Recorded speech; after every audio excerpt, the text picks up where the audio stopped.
been like for you guys watching the Bobcats this year? Getting to as far as they've gone. Actually, it's been great. It's obviously it's great to anytime your team is doing this well, but this year's been kind of special because you can see the growth of this team as the season's gone on. They show a confidence that I think some of the past year teams kind of lacked. As they progress throughout the season, you see from just the way they play to how they carry themselves, that confidence. And there's nothing more dangerous than a team that has confidence, and especially going into the end of the season.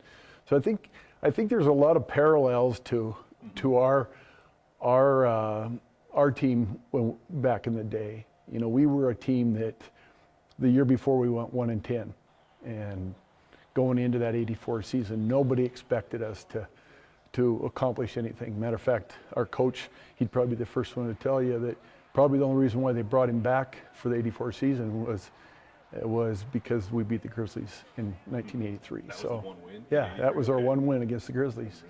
And a lot of people didn't expect that out of us. And as the season progressed, we actually started out 2-2. We lost to Eastern and Idaho State. And as the season progressed, you could see that confidence grow, that confidence build to the point by the end of the season. Our last game was against Fresno State, a bigger school, and we beat them going right before the playoffs. And by then, we almost felt like that we were unbeatable, very confident. And I think this team is starting to show that.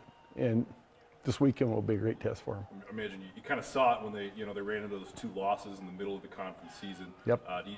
Having been through something like that before starting 2-2, is there a flip that kind of switches?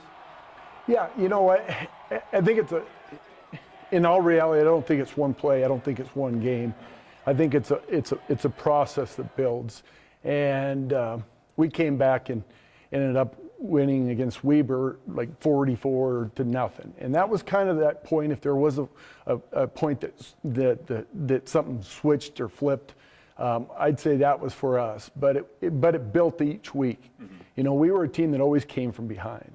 And if you look at the Bobcats, early in the season when they were winning, they were coming from behind. But now they seem so confident that a lot of their games, you can tell they're in command early on, and they just have that. And I think you can kind of fake confidence. I don't think they're faking. I think it's something that's just building each week. And I think that's one reason why they're so dangerous at this point. No, I know the Cats won a national title in the 70s, too. I forget which year it was. 76. 76 it was? Yeah. So then, 8 years later, you win another one. Has it surprised you at all that it's taken this long to kind of get back to that level where, they're competing for one of the top spots in the nation? Yeah, to be honest with you, a bunch of us guys from the '84 team were back talking a couple of years ago, and it was kind of a unique conversation because it was like we were all ready to pass the torch to somebody else, to not be here 35 years later talking to us, to talk to another team. And it's taken that long, and you always love to talk about the old days, but the reality is there should be another team by now that's talking about their national championship. So yeah, it's been a long time coming, but I think this might be the team that can do it. You mentioned you chat with those guys.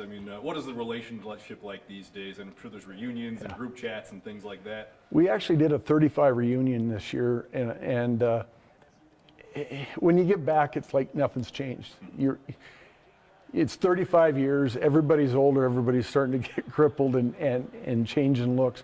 But the reality is those relationships are still there. The people still talk and act just like they did when they're 18, 19 years old. And it's great to get back. We had a lot of Montana kids on our team, a lot of small town Montana kids. Whether it was Choteau, Fairfield, Boulder, Chester, Deer Lodge, a lot of small town guys. And so it's easy for a lot of us to get back.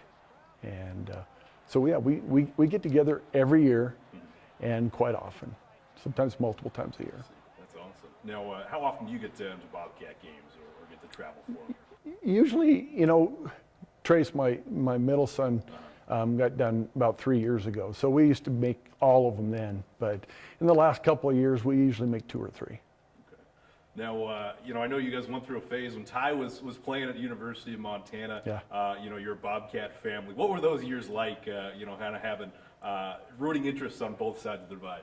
I'll tell you, and I'll be honest, when he first went there, it was tough. It was, I will say Bobby Halleck did an awesome job of recruiting Ty, and Bobby earned it. Bobby did a great job. But I will say that once Ty went over there, we had to go buy Grizzly clothes, and we wore the colors. And I was quite impressed with their program, quite impressed with what he did with that program.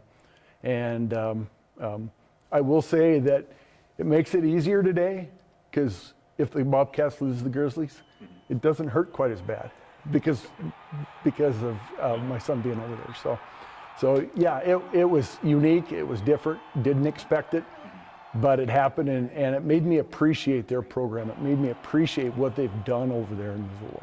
And I mean, that's college football and Big Sky is just better when the Cats and the Grizz are competing at a high level. It seems. Yeah, Like. I don't think people realize how lucky we are in Montana with our football. We've got great football. We don't have that pro team or that team that's maybe taking away from the exposure. And not only do we got great football, and we got a lot of great local kids, but they're the only show. And I think the kids at the university really benefit from that. Kirk, what advice would you have for this year's Bobcats, if you could, address them before these next coming games, this one and then, potentially after that? Well, obviously, just keep doing what they're doing. And I said this earlier in the interview that there's nothing more dangerous than a team that's got confidence. This team has confidence. This team will succeed.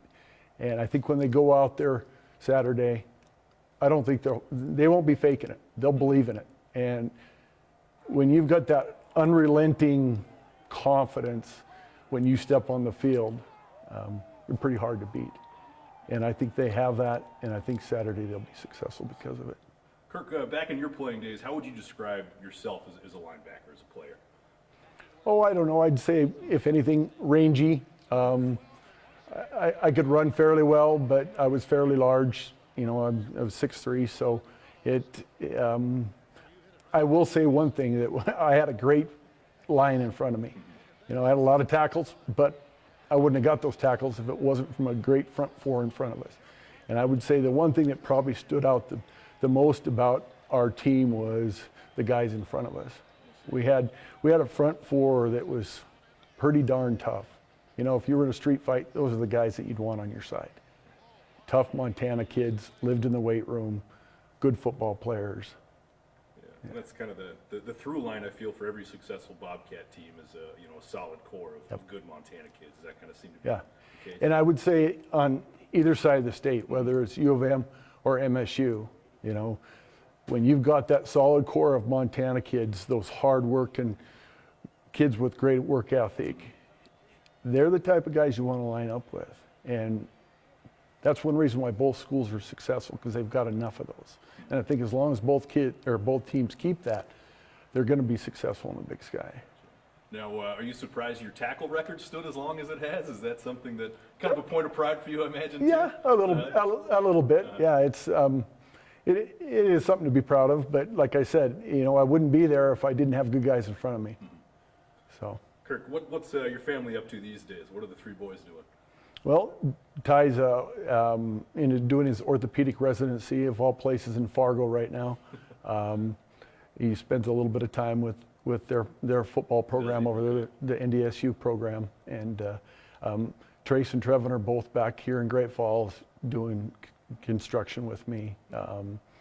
Graduated in engineering and spending time with the old man.